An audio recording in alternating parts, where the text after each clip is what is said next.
Um, if you are tuning in to today's daily lesson, we're talking about the people and the processes that will give you the freedom that a lot of gym owners, entrepreneurs in general, aspire to have when they first start their business, right? And so typically we get to this point where, man, things have been going good. We've opened a gym. um, it is profitable. We're helping people. We're making an impact, but we're just busy. We're really busy. The gym owner is kind of wearing all of the hats and doing all of the stuff. Not that it's a bad business at all, and it could be going great, but just busy. And life now wants to pull us in other directions. Maybe you are having kids. Maybe your kids are growing up and moving out, and you want to spend more time, with your significant other doing things, whatever it may be. You need some of that time back, right?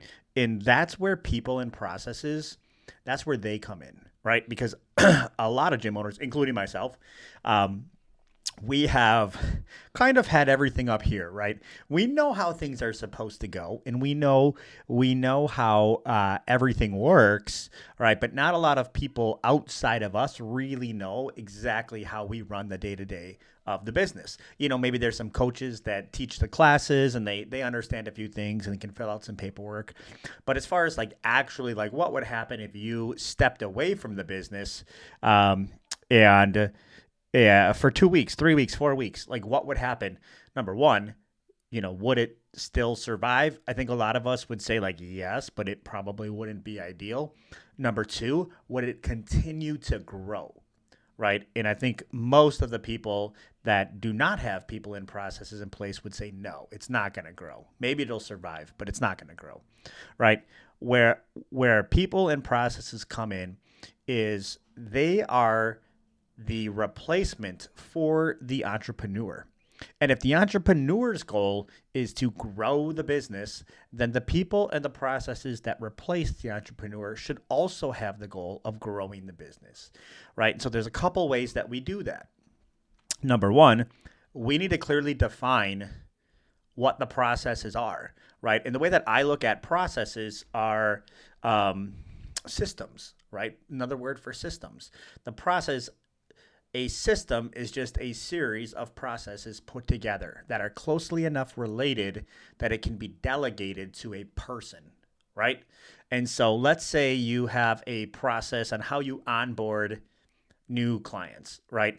You sit down, you find out a little bit more about their goals, you figure out the correct membership that they should be signed up for. You sell them the membership, they fill out a contract, you put it in the CRM, you maybe show them around the gym, you give them a key card if they need one, you show them when the class schedules are, then you maybe hook them up with one of the trainers, whatever your process is, right?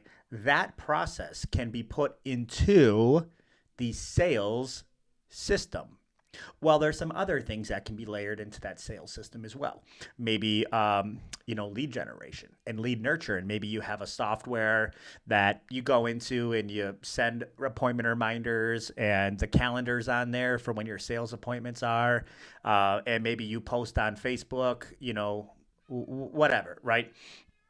That process right there can be placed into the sales system, right? And when you have enough processes into a system, right, then you can take that system and you can hire somebody and say, here, I want you to run this system and I'll pay you this amount of money. And if you exceed my expectations, my KPIs, my key performance indicators, if you exceed those, I will give you this in addition to the compensation that we've already agreed upon to do these things, right? And so let's say it took you 20 hours a week to do all of those processes, to run that system yourself, right? Now you have those 20 hours a week back and you purchase them for whatever the salary is of that person, or not salary, but however you're compensating them, right? And the idea is with that new freedom that you have, those 20 hours a week back, you have two choices. Number one, you can apply that 20 hours to a different part of your business that gives you an even higher return, more profit, more profit, right? Or number two, you can take the freedom and you can keep it and put it in your pocket. And now you can go and do whatever you want to do with those 20 hours, right? Well, guys, you can do this for every single process at your gym. There is no process that the owner is required to do it or the business will cease to exist. There is none, right? So let's talk about client fulfillment, right? You have getting to the gym early, getting the workout set up, programming the workout, teaching the workout, uh, you know, maybe doing some weigh-ins with clients after the workout, cleaning up the gym, and putting the equipment away and all of that stuff. Those processes that you do to fulfill the services you are selling, those processes can be added to the coaching system, right? Well, there's some other things that can be added to that system. And when you have enough of those things together, right, you can say, here, I'd like you to run this system and I will pay you this amount. Same thing with operations, guys. Same thing with everything, right? So the idea is how can we take enough of these processes that are closely related enough to put them into a system that somebody has a meaningful amount of time that where it makes sense for them to do it. No one's going to work for 5 hours a week, right? And then how do we go out and find the right person to energize that system? Right. And so there's different people that will be better suited for different systems or processes at your gym. Right. Like a coach probably shouldn't be the one in charge of like the sales system. Right. I've seen this happen a lot where the coach is like, hey, I'd like more hours. And you're like, cool, I don't want to do sales. So why don't you just take some of these off my plate? And they're like, all right. And then they totally suck at it. Right? Because it's the right process, but it's the wrong person, right? They may not have the skill sets that are required to make a great salesperson, right? Not that they don't have skills, they probably have amazing skills when it comes to nutrition and exercise and motivation and things like that, but maybe they don't have the right skills when it comes to sales or the right character traits or the right beliefs, right? You got a 21-year-old kid who you're asking him to charge a $3,000 annual contract for it. And he's thinking to himself like, holy shit, $3,000 is so much money. Like I'm going to be so nervous asking for that amount. And the right person won't have that belief system. They'll be like, oh my God, $3,000 to change your life. That is a huge discount. Are you sure we shouldn't bump the price up more? Like it's a completely different belief system. It has nothing to do with skills and that kind of stuff. Right. And so as entrepreneurs, if we, and the way I look at it is let's say my team at the gym is a sports team, right? And we want to win the championship this year. We've decided like, look, this is our year to go all in. Like we're going to push fucking hard. We're going to do everything to the highest level. We want to win the championship. And you guys can identify what winning the championship means to you. Maybe it means like $250K of profit. Maybe you want to hit $1 million. Maybe you want to hit 40K in revenue per month. Whatever. It doesn't need to be these huge goals, right? It's just what does it mean for this year, this season for you? What does that championship mean? Right? And you have a team and they're in different roles and you're the coach. The entrepreneur, the owner is the coach, right? Before you have people and processes, you're the player. You're all the players. You're running the ball. You're throwing the ball. You're catching the ball. You're blocking. You're doing all of it, right?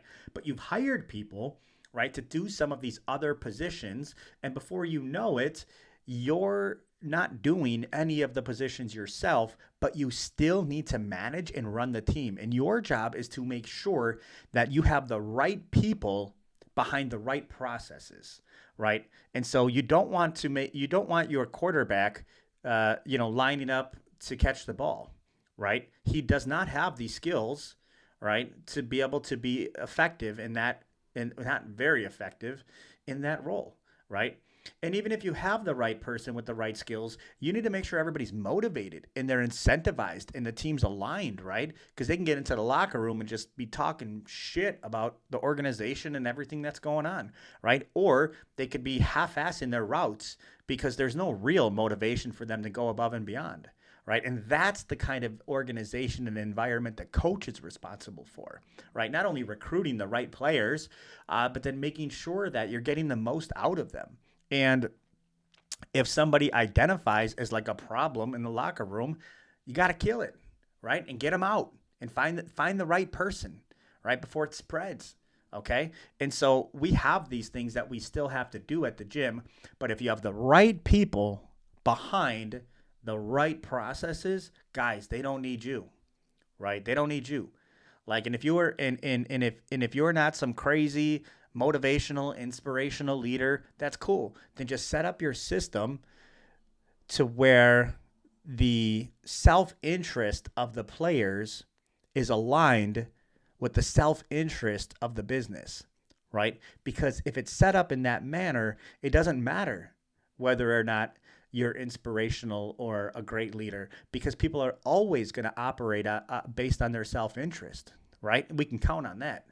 And so your job, if the business is winning, and so is the individuals on the team, that's great. And if the team is winning, we got to damn make sure the business is winning too, right? People and processes.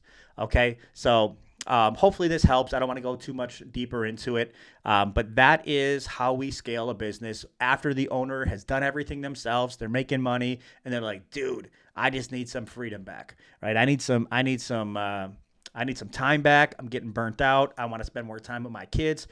Number one, identify the processes that will fold into a system. I think that there's 4 systems at the gym. And then identify the people that are going to energize or be the best fit to run those systems.